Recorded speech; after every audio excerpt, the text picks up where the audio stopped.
What's up, YouTube? It's me, the Artisan MC, and today I'm going to give you my review of Masters of the Universe 2026. I am about, what, 10, 12 hours removed from having seen this movie. And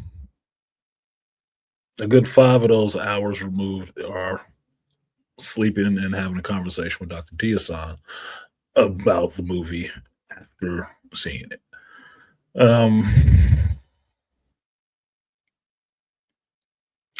This is not necessarily an easy review to do because while I think some things work really well in the movie, overall I came away with the movie with a really disappointed feeling on it. Now, I think it gets a little complicated because I am a Gen Xer. I was a kid when Masters of the Universe was created and brought out, you know, back before anybody knew anything about Sunman or anything like that. Masters of the Universe were the toys that I got on Christmas when they launched. So my connection to them is from having the toys, later watching the cartoon show, and it becoming a part of the tapestry that is my childhood from the 80s on forward. Now, because of that, I have been privy to the different generations or the different iterations of He-Man and the Masters of the Universe that have gone on throughout the decades. Now, the Dolph Lundgren Masters of the Universe, which this one kind of is named after, was something that I watched, enjoyed, but knew it wasn't exactly right to the cartoon or the toy. It wasn't. It was bad in its time, and this one is bad in its time, both in their own ways. Okay. Now, I'm not saying that anyone watching this cannot find something to like in it. What I am saying is that generationally, there is a layer of fandom that will absolutely hate this. Absolutely. And there maybe a generation of fans that really loves it. And that's why I think I see the shift in this movie coming in. That if you are an OG Masters of the Universe fan who actually grew up on having the toys and watching the cartoon every day after school, you will probably hate this. I can say from my time in the theater, the elder gentleman that was sitting in front of me were probably about the same age. When the movie was over, we were both sitting in there the same. The credits stopped rolling, the lights came up, and we were still sitting there just not believing what we saw. Like we were in shock. It was really like we were in shock. Like, I guess I need to leave now. It wasn't an immediate thing. It was just really sitting there and letting it soak in what you just watched. And he didn't leave there. Wow, that was great. No. And this was the guy who was talking to me before the movie even started. We didn't say anything to each other. He left, I left. And when I left, I did a long walk down the hallway from the theater out to my car with my hands in my pocket and my head kind of down, really thinking, like, what in the hell just happened? How did you do this? Now, I don't think I should have to do that much soul searching for watching a movie from something from my childhood. I don't think so. Now, what I got in this movie, outside of the colorful effects and the CG and stuff, which didn't bother me, was that the filmmakers of this movie really didn't like He Man.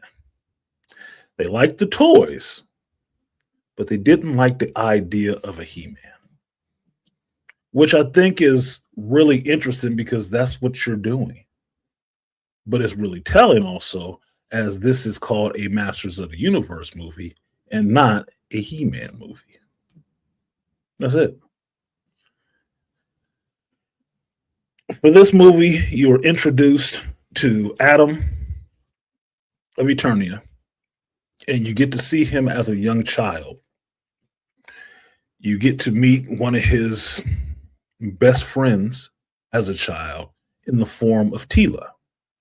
Now, from this onset, this is just the first 10 minutes of the movie. From this onset, the bullshit is up front right away. Adam is scrawny and small or whatever, and Tila looks like Xena the Warrior Princess over him. She is much larger, much broader. He has to look up to her. And I'm like, what is this? That they're supposed to be like the same age, right? This was not tracking. It wasn't. Now, yes, you have Idris Elba playing Man at Arms or Duncan Man at Arms. I don't necessarily care about the color swap. I know it's unnecessary, but I really didn't care about it just for who the character of Man at Arms is. But I can tell you how they cast Tila and they cast Man at Arms, that is not his daughter. And the whole time I'm listening to him keep, oh, this is my daughter, this is my father, I'm sitting here thinking of Pacific Rim. I'm like, this is the same stuff. I got this already. I've seen this character in this kind of role already. But okay, whatever. The first scene that you get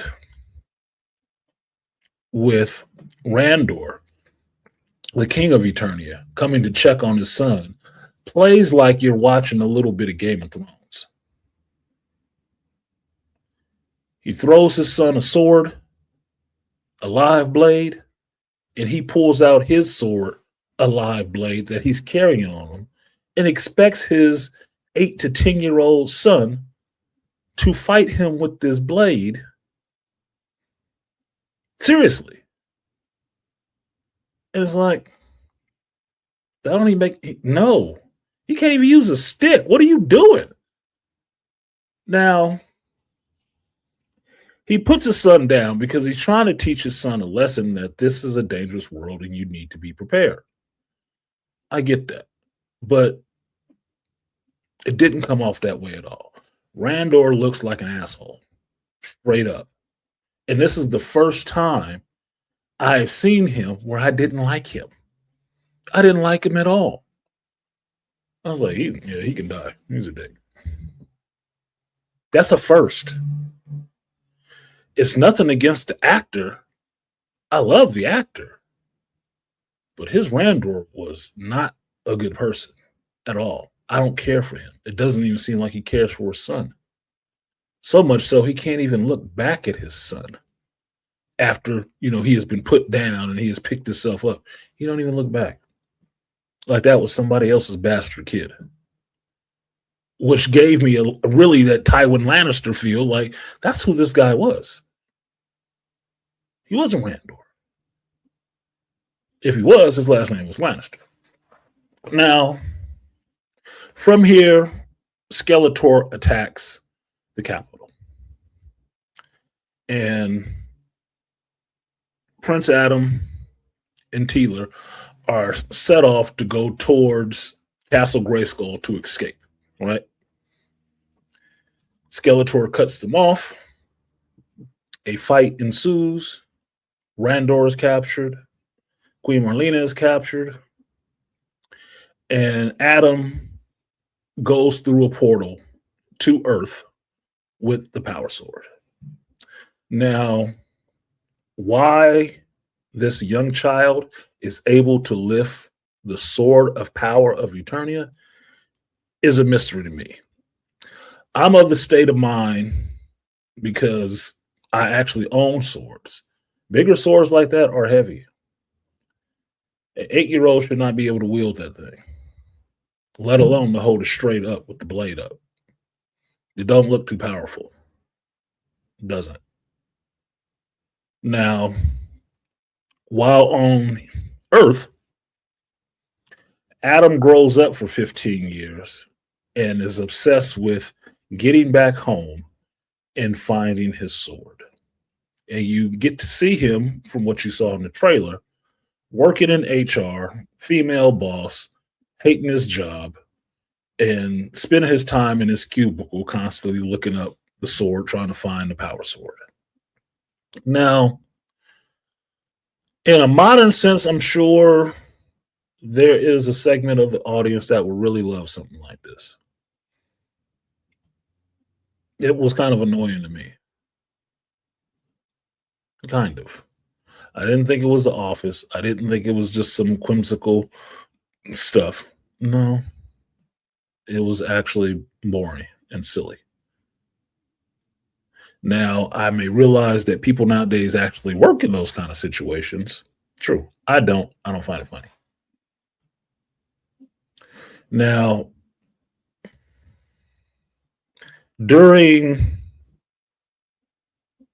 an evaluation with his boss, Adam gets a text message that someone has found his sword because he has been putting pictures out of it all over the internet, asking people how they found it. Somebody has gotten back to him. They've seen it. Here it is. And this is where you get the scene that you've seen in the trailers where he comes to a comic shop and there's this large statue of a barbarian, which is the original concept for He-Man.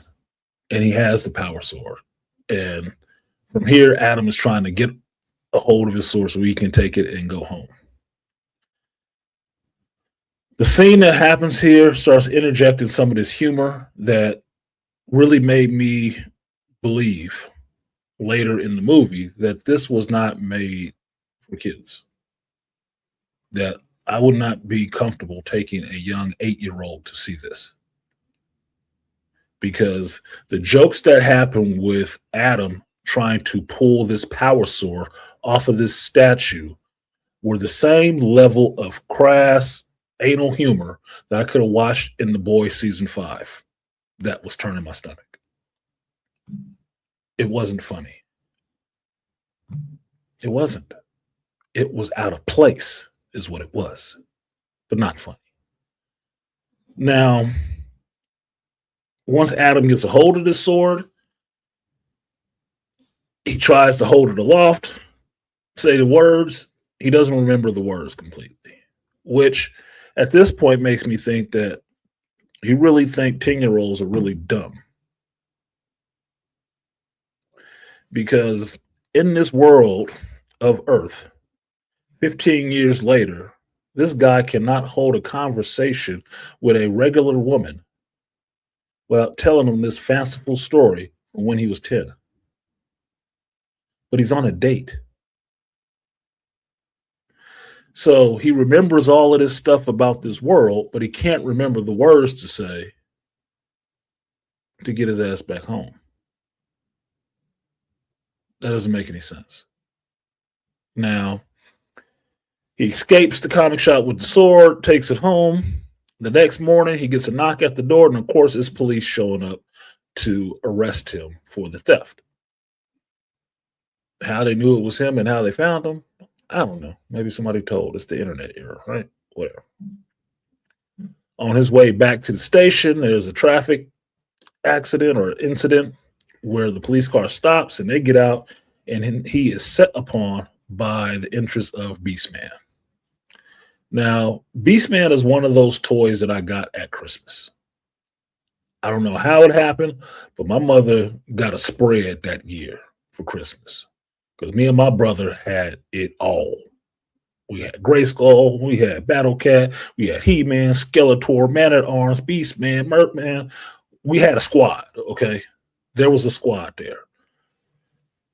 Beastman has always been one of those characters that was kind of cool and usually played as a boob, but at least this one in this iteration was kind of scary. He looked like a big hulking gorilla-esque beast.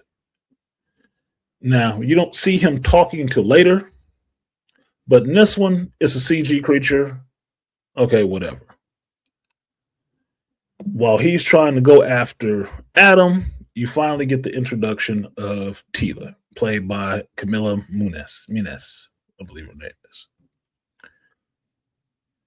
She's attractive, very attractive woman. They did a lot of back shots of her to let you know that she's attractive and she has an asset. I know, set, I'm just pointing it out.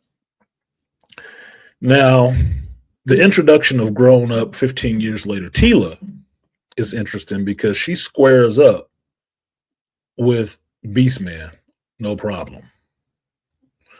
And it's really giving me the vibes of what? She's small, she's slight, but she's exuding that girl boss energy. And through this scene, you see that coming through. Now, part of this looks like a ripoff of the Winter Soldier because they're fighting on an elevated freeway and then they make the jump down to the ground level floor. But most of the time, you have Adam being a scared weenie, running from Beastman or comically falling and all the rest of the stuff. Like, okay. And Teela just holding it all together. She got it together. She good. Fine, whatever. They finally evade Beastman. They get to Teela's ship. Very Black Panther-esque, I might say. Get in the ship is talking, and she announces, oh, we're going to fold space and go back to Eternia. I was like, oh, okay, that's cool. But then I have a question. How the hell did Beastman get to Earth then? And don't worry, it's never answered. It's never answered how Beastman even got to Earth. It's answered why they came to find him on Earth because the sword sent out a signal. Really? I have a point on that in a little bit. They get back to Eternia, and Adam gets to see what he had remembered for so long, how it was left. And Eternia is in shambles. Skeletor had his way with it, and it's not looking good. It's not. Chase ensues, and Teela takes Adam to the Resistance or the Heroes of Eternia, whatever they call them, the Royal Guard, what's left of them, whatnot. And he gets to meet some of the people that he's been drawing in pictures for years and explaining to people. And you find out that the names of these characters are only the names that he made up for them. They don't have names. They're people in the sense that they exist. They're not part of his imagination, but they don't have names. Nobody has a name. They have no other name than the name he gives them, which makes the movie feel kind of messed up. I mean, even Man at Arms is Duncan, right? But none of the rest of these characters that are there have names, except for one of them, who's another girl boss and was just the bully of Adam when he was on Eternia, when he was little. And you might be asking yourself, well, who is this character? I don't fucking know. It's an insert. Maybe it was the director's girlfriend or sister. I don't fucking know. But that ain't one of the Masters of the Universe that I remember. But she has pretty prominent scenes in there all the way through. Now, because Adam shows up with what looks like the power sword, and nobody wants to believe who he is, even though he knows who they are, he recognizes them. They throw his ass in jail, along with Tila, which makes no sense because she's supposed to be one of these people. Whatever. In this cell, while they're talking and going about, there is a drunk in the cell and a robot, a very large robot in this cell mopping stone with an apron on. Stupid. Now, the robot was most troubling because when the robot spoke, it had a female's voice. And it turns out that this was like a battle bot, a battle droid. But it had been deprogrammed. So it's not, violent anymore. And the whole time when it starts giving us dialogue, the first thing I'm thinking of is L3 from the Solo movie. And I'm like, what?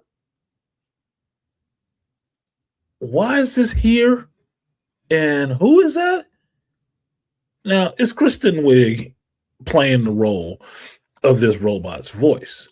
But the stuff that the robot is saying, it was no different than the robot in the Solo. The same feminist shit. I'm like, oh my God, I don't need this. I don't need this.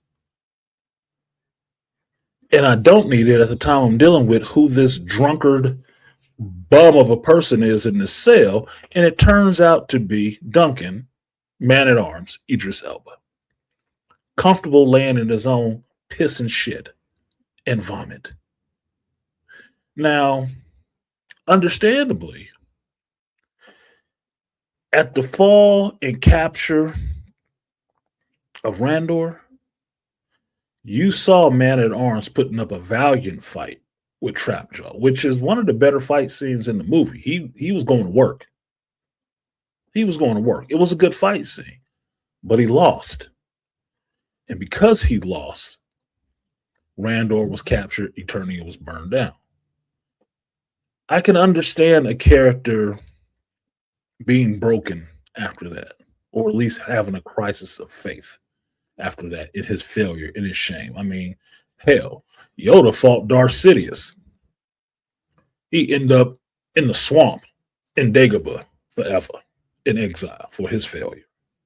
He didn't end up being a drunk, but he wasn't going out to look for people to let them know where he was. No, he was, reserved to his meditations on how he screwed up. Seeing Man at Arms like this, okay, he's supposed to have an arc. Whatever. To me, it looks like Hancock. It looks like Idris Elba doing his version of Will Smith's Hancock. And is really giving me the understanding that, Kevin Smith handled these characters better.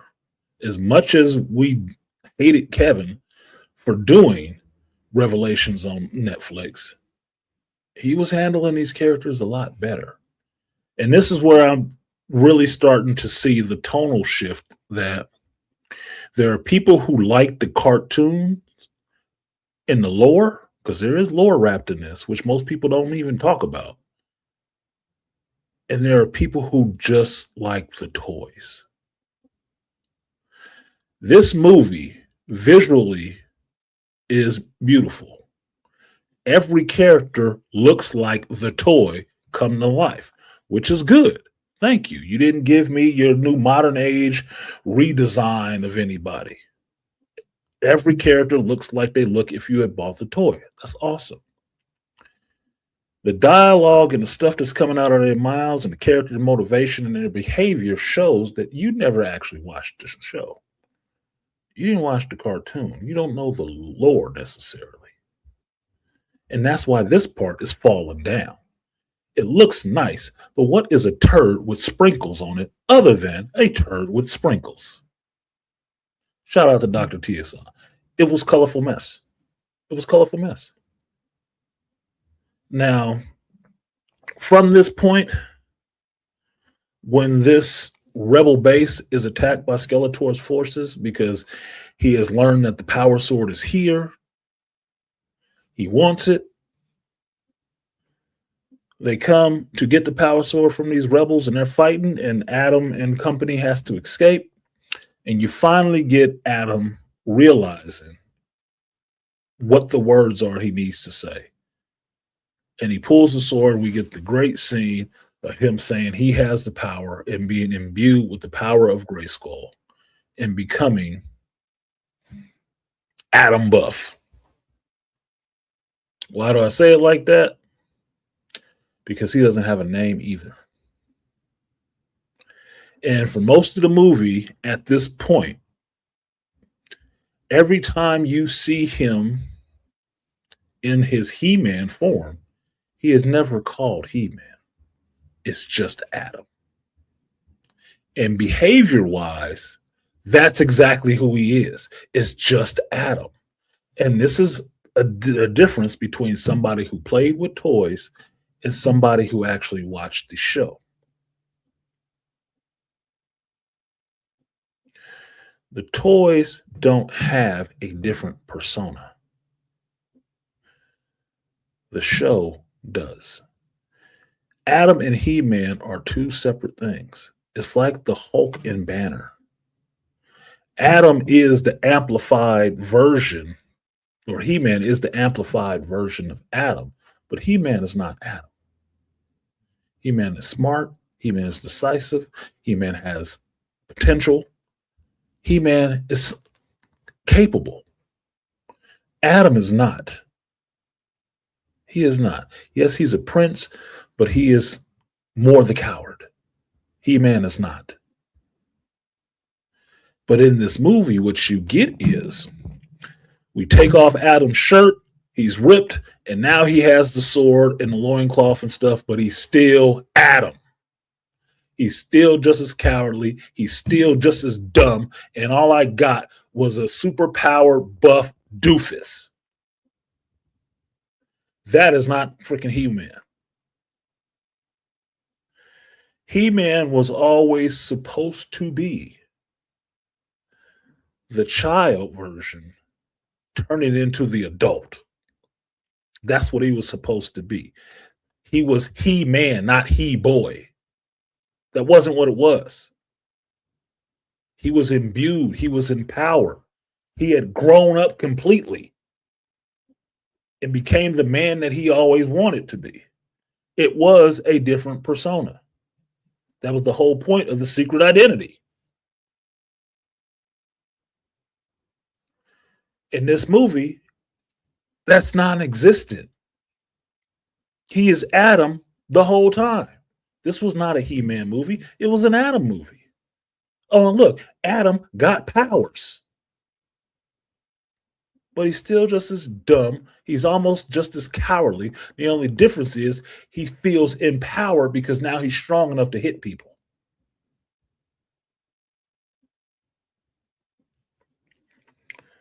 So from here, getting him powered up, he is able to fight Trapjaw and put up a good fight and understand that he has his strength, he has his power now. Then they escape. Another chase scene ensues. Now, if you've seen any James Gunn movies, this will seem very reminiscent of some James Gunn movies. It will. A little bit of Black Panther, too. With all that being said, by the time they crash land, they shake their pursuers and crash lands in the jungles. You get to get more of the stuff that I didn't care about in the chase scene, which is Teela talking shit to her supposed father, Man-at-Arms Duncan. I did not like that. By the time this chase scene happened and she's sitting there berating her father, what to do, what not to do, you don't know this, you don't. I'm like, who is this bitch? We need to end this. We need to end this. I'm checking out, bro. I'm checking out because that was wholly disrespectful to me. That is not the way a child talks to their father, male or female. And the problem more so became I'm sitting there thinking about, you know what? Every time I've seen Idris on screen playing a father daughter role, he's getting this shit. He's this is how the daughter interacts with him. And I'm like, that's not okay, man. It's the third time with you with this, man. I'm not feeling it. Now, for a hot second after the crash of the ship, escape of the pursuers, the crash of the ship, Tila goes off to find Adam because he's fallen off the back of the ship. And Duncan is left there with the crash ship and happily finds a box of his armor in it. And you partly get a moment where he is trying to remember who he was as a character, that he was Man at Arms. And that Tila had saved this stuff and put a label on it that it's dad's stuff, and all his armor is in there. And you get a decent moment where it seems like, okay, he's going to start remembering who the hell he was. By the time Tila and Adam come back, he's shaved, he's got the armor on, but then the character is completely reverted again. He just want to get drinking again. I'm like, oh my God. Really? You still a drunk. And because of that, your daughter still get to disrespect you. Whatever. I'm not feeling that. Now, Skeletor puts out a message, realizing who the person who brought the power sword back to eternity is that it was Prince Adam. And Skeletor puts out a message like, good. Well, come to Snake Mountain and you can say your mother and father. Everybody else thought Queen Marlena and Randor were dead. They're not. They're just being held captive at Snake Mountain. And Adam starts leading the way to Snake Mountain. How the hell he knows the way to Snake Mountain is a wonder to me. I don't know how you can lead two other people that actually have lived there longer than you. You've been gone for 15 years. And I don't think as a 10-year-old you were ever making your way to Snake Mountain. But he leads the way. It's a movie. We got to get going somewhere, right? Fine. Whatever shit. Now, in a scene that happens a little bit before this, you get Jared Leto's Skeletor. And I will say I like Jared Leto as Skeletor. I wanted Jared Leto as an actor to have a win in a geek franchise because he is an awesome actor. He may be weird in his personal life, but I'm not part of his damn personal life, so I don't give a shit. I only know him from being on the screen. And on the screen, he's an awesome actor. I didn't mind his Joker. I just didn't like the way it looked. He wasn't... I shouldn't even say that. Tron Ares left a lot to be desired, but the idea of his Ares character, I kind of dug. I would like to see it go forward. Right? Be that as it may, Jared Leto has been trying in geek properties to get a win, and he hasn't gotten one yet.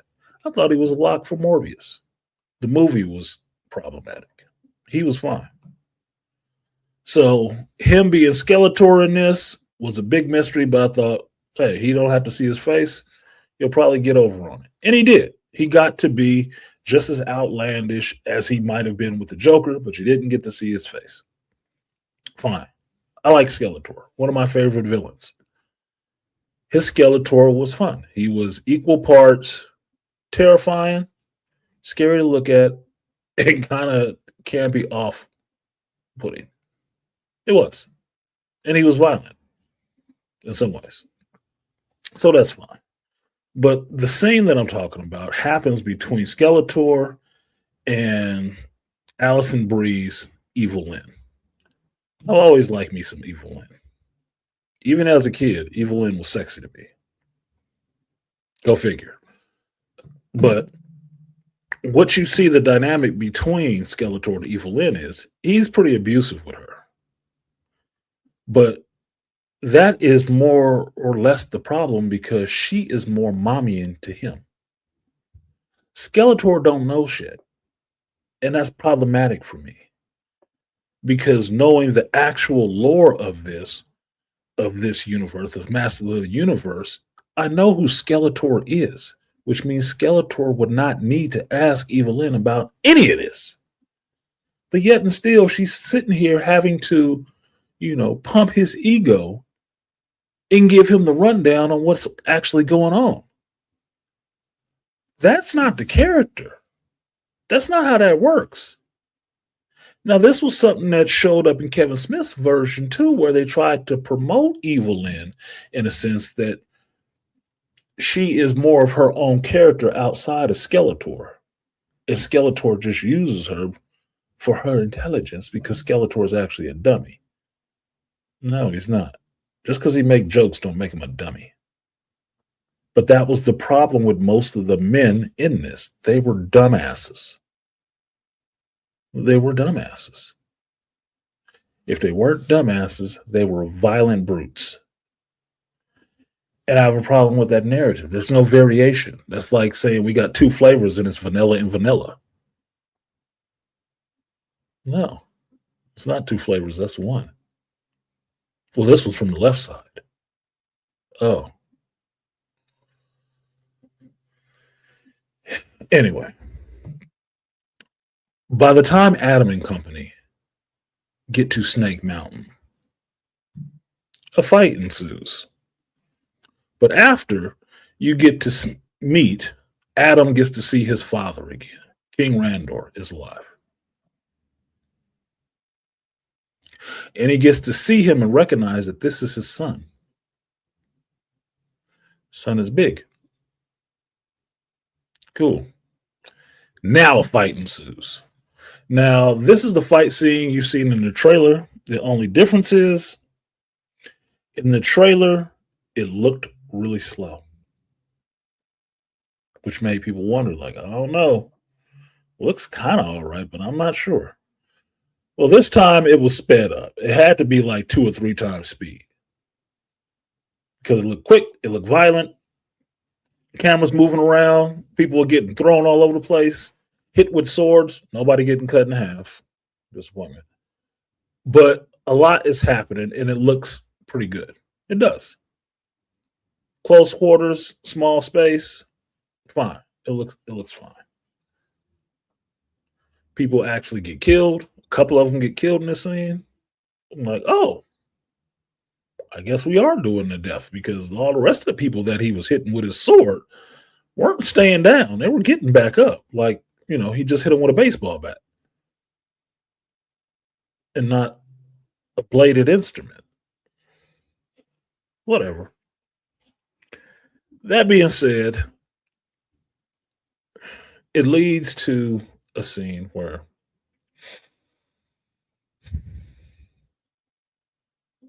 Skeletor escapes, Evelyn escapes, and Randor is crushed by some rubble. And Adam gets to have a scene with his father so his father can know who he is and what his father was really trying to do with him. Now, this is supposed to be a touching moment. At this point, I did not care because Randor hadn't redeemed himself any. From the time I met him at the beginning of the movie until this moment, seeing, oh, this is my son. Who cares? Who cares? Now, he tries to impart a little bit of information to his son of what he was trying to do with the lessons he was giving his son, but it falls flat. He's dead before you could even get the message out. Now I just have a buff loincloth wearing crybaby that is now captured again because Skeletor hit his ass in the back of the head. Like,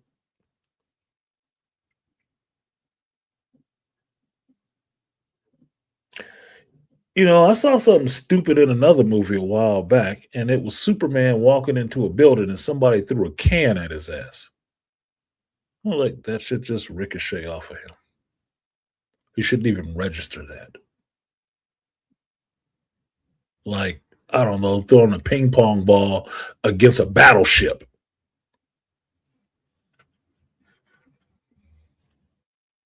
But in this movie, Skeletor hit him with the Staff of Havoc. He's knocked out, reverted back to Adam with his clothes on, and thrown in a cell with a bunch of the rebels that they had captured earlier. And now he is here to give them the shittiest motivational speech to break out of a cell I've ever heard. It was stupid because the people in the scene are stupid. Now, while everybody is locked up, there is a little quick moment with Adam and Duncan is trying to give Adam a little bit of mentoring because can see the boys broke up about the loss of his father, which Duncan should be actually a little broke up about the loss of his king, who he failed twice. You find out that Duncan is not good with feelings and emotion. And so he doesn't know how to comfort the boy, which seems like a misnomer to me because you're supposed to have raised a daughter. And if you are a man who knows that you have raised a daughter, you're going to have to be in touch with some feelings. You're going to have to. It's not working any other way, bro. You're going to have some experience, whether you're good at it or not. You're going to have some experience with dealing with some damn emotions. And you will learn quick. But apparently Duncan is no good at none of this. Like, okay, fine, whatever the hell else. Now, our heroes actually escape, steal some vehicles from Snake Mountain, and fly back to Eternos to fight against Skeletor for the final battle. Because Skeletor, in taking unclothed Adam hostage, took the power sword. Now they go into Grayskull because they want to get into Grayskull. Our heroes show up at Eternos, and now the final fight kicks in. Now, this final fight was decent. Everybody did kind of get their moments. You finally got Cringer showing up because apparently he had been prisoner at Snake Mountain for a while too. The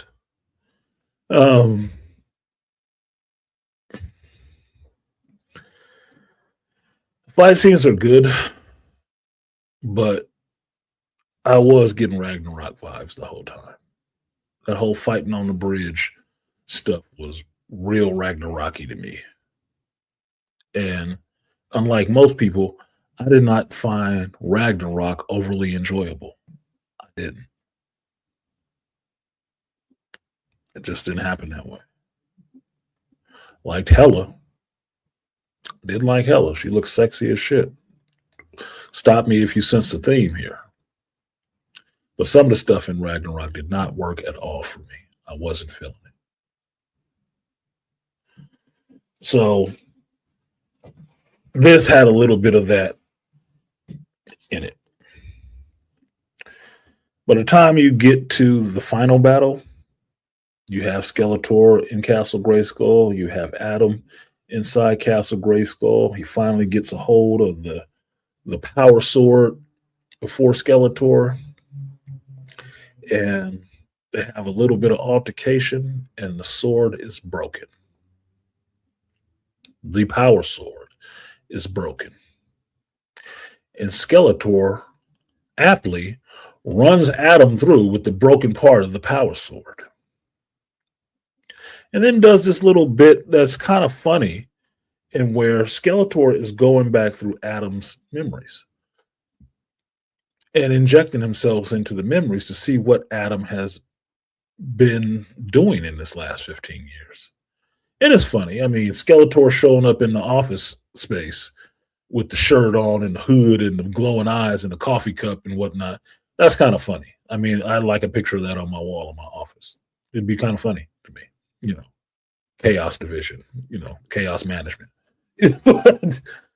but other than that, it gets to the point where Adam is dying. And the sorceress, Mina Bakaran, shows up to let him know a certain thing. And this is the part that comes straight to me from Ragnarok, and that she tells him that the sword isn't the power. She asks him to recite the lie that he has the power. He is the power. That's why she chose him, for his empathy and his understanding and his all this soft, flowery HR bullshit. And I'm like, what?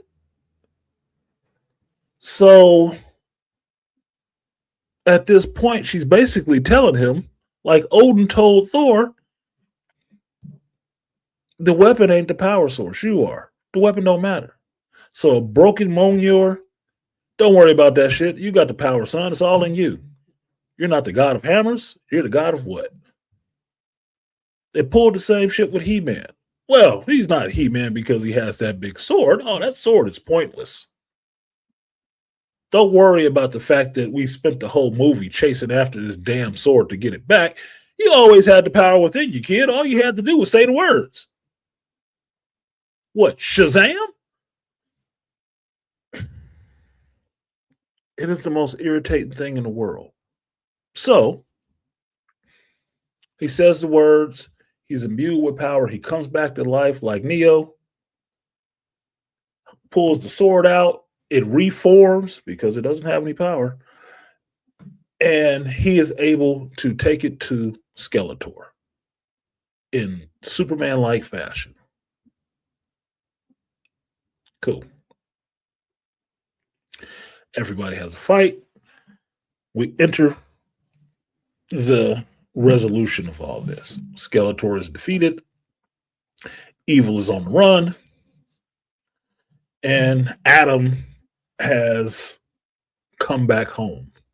And 6 months later, they've fixed up the castle again. King Marlena is presiding over everything, which is not how royal hierarchy works. There is not a dead king and then a queen is in charge when there is a grown, adult, able son. You are nobody now, queen. Nobody. You can go off and sleep with the stable boy or the man at arms. But that makes Adam the king now. He is King Adam, not Prince. That's not how succession works. Now, all the rest of the Warriors, not the Warriors 3, and not the Scooter Gang, but, the 4 or 5 people that were here that helped out in the battle, the new masters of the universe, are there, and they have a really cringy laughing scene, but they accept the names that Adam gives all of them. Never saying what their actual names are. They accept the names that he remembers them as. Yeah, I'm Ram Man, yeah. Okay, fine. You're Ram Man.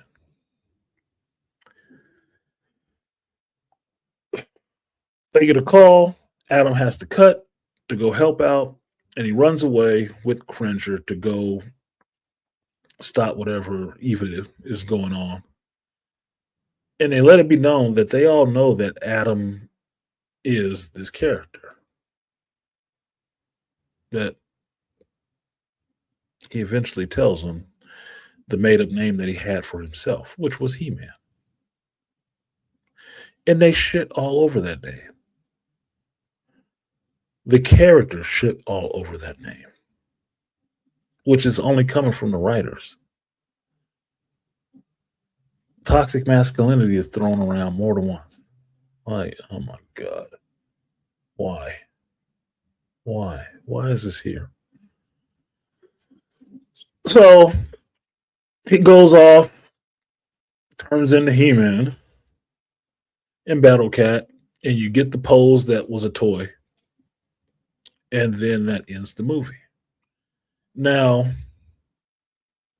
for the good parts, they look like the characters. The settings were cool. Jared Leto did a good job as Skeletor. I think the lead actor, whose name I can't remember right now, he did a decent enough job playing Adam. But that's all I got for this whole movie. Adam. It was Prince Adam for most of the movie till his father dies when he became King Adam. He-Man never showed up in this, as far as I'm concerned. He-Man never showed up. The strong, capable, confident dude never showed up. I don't know how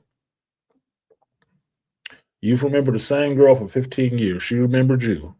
So much so, she came to get you from Earth. You come back, you got some kind of feelings after you've turned into the most powerful man in the universe, and she friend zones you. What? So I guess this other out of nowhere chick that was in this must be her girlfriend. I could be wrong, but I don't see how that goes down with a He Man. I can see it going down with Adam. I don't see it going down with a He Man. Superman need his Lois. Batman need his Catwoman. I don't have a problem with that. Apparently, modern audience or modern writers do. Fine. The movie's over, it's done, and you have one or three end credit scenes. For the most part, I won't spoil those, but for the most part, they all seem rushed. They seem to me like it was something that was done as a reshoot and just tacked on to the end of the movie, not to pad the time of the movie, just to say we hit these beats for the fan base because they happen so quick and then they're over. I can remember when the trailer dropped, people were really concerned with not seeing Orko in the trailer.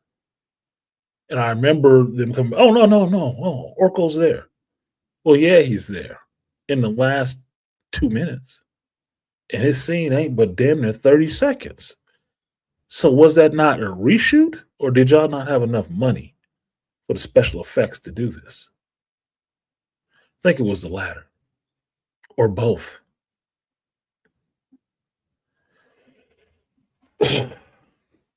The other post-credit scene, well, fuck it, I'll tell it.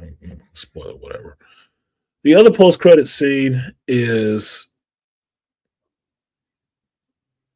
for She-Ra. If you didn't know the character, now you know. It's She-Ra. It's another power sword. It's somebody changing, which her sword looks cool. And they call her Adora. And if you know the show, you know that that's She-Ra, Adam's twin sister, who was kidnapped and taken. I'm forgetting the world she was taken to. For what I'm the target audience for that should have been exciting for me. It was nice to see a live action version of her, but I wasn't excited because the first thing I thought of was that as milk toast and weenie as Adam was in this, that means if I see another movie with him and She-Ra in it, or Adam and Adora in it, she's going to be more together. She's going to be more like freaking Tila. Having to mommy him and tamp him down to be the more out there seasoned fighter. Only thing I was waiting for to have her turn around and let me see that it was probably Brie Larson or something like that playing She-Ra. Might as well. What else? What else they got to lose? The scene after that is that, Skeletor lives to fight another day. Not surprising. He's a villain. He is a villain. He has to be there. You can't get rid of Skeletor. What's wrong with you? So that is it. As a movie, it was filmed. It looked nice. The dialogue in the script was shit. It was. There was so much sexual humor in it. I couldn't imagine taking a 10-year-old kid to see this, boy or girl, because the sexual humor was in there. I wouldn't even say it was in there for me because I didn't need that shit. And I've heard reviewers talk about, oh, it's all the memes. I don't pay attention to a lot of memes. I'm not a meme junkie. I know it's really easy to force an idea into the public consciousness nowadays by just making it a quick 2-second meme, but I'm not subject to that stuff because I'm not sitting there digesting it every day, all day. I have other things to do. So it might be meme worthy. It might have played on a bunch of stuff y'all have seen online or whatever.